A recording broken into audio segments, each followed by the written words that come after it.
तो दोस्तों ये है फाइनल डिसीजन, फाइनल जजमेंट जो कि कोर्ट की तरफ से आया है। इस वीडियो में हम जानेंगे कि आखिरकार कोर्ट ने क्या कुछ कहा है। दोस्तों इससे पहले मैं आपको बताऊं कि आखिरकार इन लाइन्स में क्या लिखा है, इस फैसले में क्या लिखा है, लेकिन उससे पहले दोस्तों मैं ये ज़रूर कहना चाहूँगा, अगर मेरी वजह से आप तक कोई मिस इन्फॉर्मेशन पहुँचती है तो ज़रूरी है, मेरा फ़र्ज़ बनता है कि मैं आपको उससे अवेयर कराऊं कि मेरी वजह से आपको मिस इन्फॉर्मेशन प्रोवाइड की गई है। तो मेरे लिए ज़रूरी है उस मिस इन्फॉर्मेशन को करेक्ट करना, ताकि आप किसी गलत फहमी में ना रहें। और अगर कभी भी मेरी तरफ से आपको कोई गलत इन्फॉर्मेशन पहुंचती है तो मैं हाथ जोड़ के आप सभी से माफ़ी मांगना चाहूँगा और उम्मीद करूँगा कि आप अपना भाई समझ के मुझे माफ़ भी करेंगे। तो दोस्तों चलते हैं इस जजमेंट की तरफ, आखिरकार कोर्ट ने क्या कहा है। तो दोस्तों जैसा आप इस जजमेंट में पढ़ पा रहे होंगे, जो यहाँ पर पॉइंट 1 लिखा गया है, तो इसमें लिखा गया है the review committee constituted in terms of government order number this shall submit its report within a period of 10 days from the date of passing of this judgment। तो इसमें लिखा गया है कि गवर्नमेंट की तरफ से इस केस से रिलेटेड, यानी JKPSI या फिर JE एपटेक का जो केस है, इस केस के ऊपर एक रिव्यू कमेटी गवर्नमेंट की तरफ से बनाई गई थी और इस कमेटी से ये कहा गया है कि वो 10 दिनों के अंदर अंदर में अपना रिपोर्ट जो है वो सबमिट करेगी। यानी आज जजमेंट सुनाया गया है, आज के बाद से 10 दिन दिए गए हैं रिव्यू कमेटी को अपना रिपोर्ट सबमिट करने के लिए, जो उन्होंने इस केस के ऊपर तैयार की होगी। अब दूसरा पॉइंट इंपॉर्टेंट है, इसको आपको अच्छे से समझना है। The chief secretary shall take a decision on the basis of the report recommendation made by the review committee within a period of 10 days thereafter। इसके बाद ये जो रिपोर्ट है जो रिव्यू कमेटी सबमिट करेगी, ये रिव्यू जो है या फिर ये जो रिपोर्ट है या रिकमेंडेशंस हैं, ये चीफ सेक्रेटरी के पास जाएगी और चीफ सेक्रेटरी जो है उसी को अब डिसीजन लेना है इस रिपोर्ट के ऊपर, या जो रिपोर्ट में रिकमेंडेशन दी गई हैं, चीफ सेक्रेटरी को इस रिपोर्ट के ऊपर, इस रिकमेंडेशन के ऊपर अपना एक डिसीजन जो है वो सुनाना है इस केस से रिलेटेड। और चीफ सेक्रेटरी को भी 10 डेज यानी 10 दिन इसको भी दिए गए हैं, यानी जब इसके पास ये रिपोर्ट सबमिट की जाएगी जो रिव्यू कमेटी की तरफ से आएगी, उसके बाद चीफ सेक्रेटरी को 10 दिन दिए गए हैं ताकि वो इस रिपोर्ट के ऊपर अपना कोई फैसला सुना सके।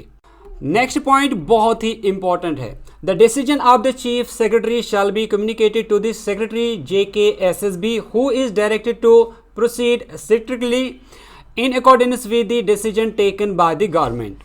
यानी इस रिपोर्ट के बाद जो चीफ सेक्रेटरी अपना डिसीजन लेंगे, इस डिसीजन को कम्युनिकेट किया जाएगा यानी कन्वे किया जाएगा JKSSB के सेक्रेटरी को, और जो JKSSB के सेक्रेटरी हैं उनसे कहा गया है कि वो इस डिसीजन के ऊपर बड़ी सख्ती से अमल करेंगे। यानी जो चीफ सेक्रेटरी की तरफ से डिसीजन आएगा, इस डिसीजन के ऊपर JKSSB के सेक्रेटरी को बड़ी मुस्तैदी से स्ट्रिक्टली इसके ऊपर अमल करना होगा।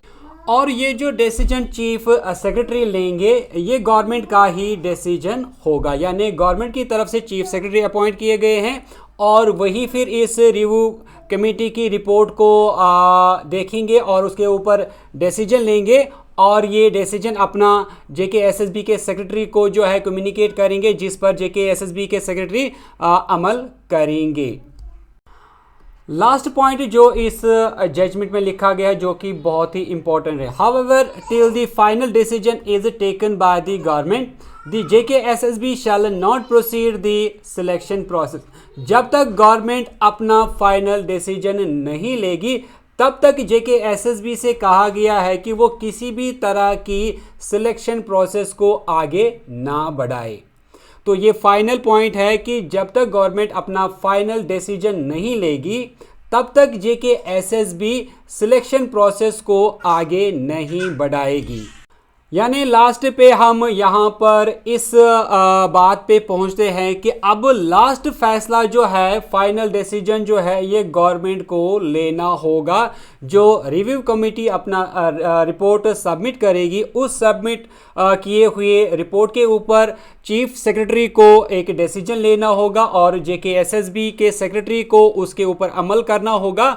और गवर्नमेंट का जो लास्ट फैसला आएगा, उस लास्ट फैसले के आने के बाद जो है JKSSB अपने बाकी काम कर सकती है, प्रोसीड कर सकती है। लेकिन जब तक गवर्नमेंट अब अपना फाइनल डिसीजन नहीं लेगी, तब तक सिलेक्शन प्रोसेस जो है वो आगे नहीं बढ़ेगा।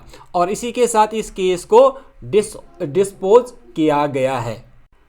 तो दोस्तों, अब आपको समझ में आ गया होगा कि जजमेंट क्या है और फैसला कब और कैसे अब आ सकता है। तो उम्मीद करता हूँ कि अब आपका जो कन्फ्यूजन है या किसी तरह का कोई डाउट है वो अब क्लियर हुआ होगा। लास्ट में फिर से ये कहना चाहूँगा, मेरी तरफ से अगर मिस इन्फॉर्मेशन पहुँची तो उसके लिए सॉरी। हालांकि जो मैंने इन्फॉर्मेशन आप तक पहुँचाई वो JKSSB के एस्पिरेंट्स और जो पिटिशनर्स हैं उनकी तरफ से आई थी, जो कि मैंने आपके साथ शेयर की थी। तो ये जो लाइन्स हैं ये बहुत कुछ कहती हैं। इसी के साथ मैं आपसे रुखसत होता हूँ। मैं आपसे मिलूँगा एक नेक्स्ट वीडियो में। इसके अलावा ये भी कहना चाहूँगा कि अगर आप इस जजमेंट को डाउनलोड करना चाहते हैं तो ये PDF जो है हमने अपनी टेलीग्राम चैनल पर ऑलरेडी अवेलेबल कर दी है। टेलीग्राम चैनल की लिंक आपको डिस्क्रिप्शन में मिल जाएगी। दोस्तों, मिलेंगे आपसे एक नेक्स्ट वीडियो में। तब तक के लिए टेक केयर।